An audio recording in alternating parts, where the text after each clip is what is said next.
ఇక్కడున్న నాయకులు మాయ మాటలు చెప్తూ ఉంటారు. ఢిల్లీలో జరగాల్సిన పనికి వీళ్ళు గల్లీ మాటలు చెప్తారు తప్పితే ఢిల్లీలో పరిష్కారం ఎట్లా చూపిద్దామని మాత్రం ఆలోచన చేస్తలేరు.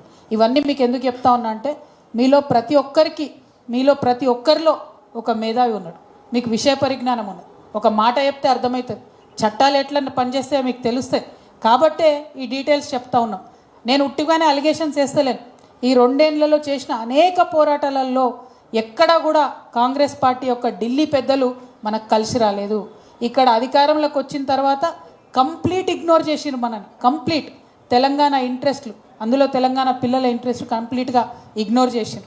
అందుకోసమే ఇవాళ బలంగా ఒక స్టాండ్ తీసుకున్నాం. ఖచ్చితంగా నిరుద్యోగుల పక్షాన్ని నిలబడతాం. టీజీపీఎస్సీ ప్రక్షాళన జరిగేంత వరకు కూడా వెంటబడతాం. ఏదైతే మనం జాబ్ క్యాలెండర్ ఇస్తామని ప్రామిస్ చేసినరో అది ఇచ్చేంత వరకు కూడా వెంటబడతాం.